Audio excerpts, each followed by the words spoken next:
আপনি ভোট কেন্দ্রে গেলেন, লাইনে দাঁড়ালেন, কিন্তু ব্যালট পেপার হাতে নেওয়ার আগেই শুনলেন আপনার ভোট নাকি দেয়া হয়ে গেছে। 2018 সালের জাতীয় নির্বাচনে এমন তিক্ত অভিজ্ঞতা অনেকেরই হয়েছে বলে গণমাধ্যমে জোরালো অভিযোগ উঠেছিল। এমন পরিস্থিতিতে আমরা সাধারণত রাগে ক্ষোভে কেন্দ্র থেকে চলে আসি, কিন্তু আপনি কি জানেন বাংলাদেশের নির্বাচনী আইন আপনাকে তখনও ভোট দেওয়ার অধিকার দেয়?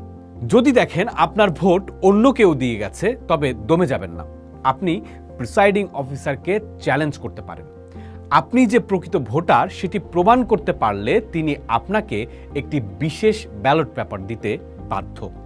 আইনের ভাষায় একে বলা হয় টেন্ডার্ড ভোট। এই পদ্ধতিটা খুবই সহজ।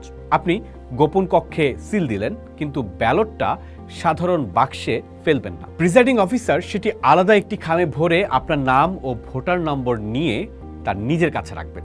তবে এখানে একটা কিন্তু আছে, এই ভোটটি সাধারণ গণনায় যোগ করা হয় না, এটি কেবল সংরক্ষিত থাকে।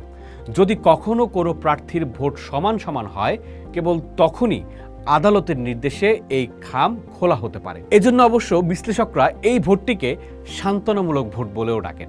আরেকটি চমৎকার নিয়ম হলো আপত্তিকর ভোট।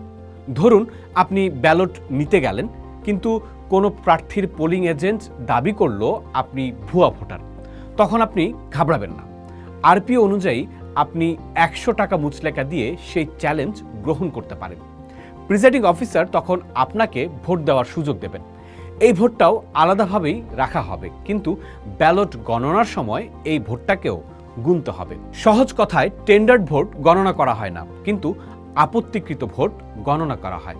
যদিও টেন্ডার্ড ভোট গণনা না হওয়াটা ভোটারদের সাথে এক ধরনের প্রতারণা বলে মনে করেন অনেক বিশেষজ্ঞ, তবুও নিজের অধিকার রক্ষায় এই আইনগুলো জেনে রাখা খুবই জরুরি। গণতন্ত্রে আপনার একটা ভোটই পার্থক্য গড়ে দেওয়ার জন্য যথেষ্ট। তাই নিজের অধিকার সম্পর্কে সচেতন হন, কেন্দ্রে যান এবং নিজের ভোটাধিকার নিজেই প্রয়োগ করুন। পোস্ট দেখুন, ভাবুন, করুন। থাকুন পোস্টের সাথেই।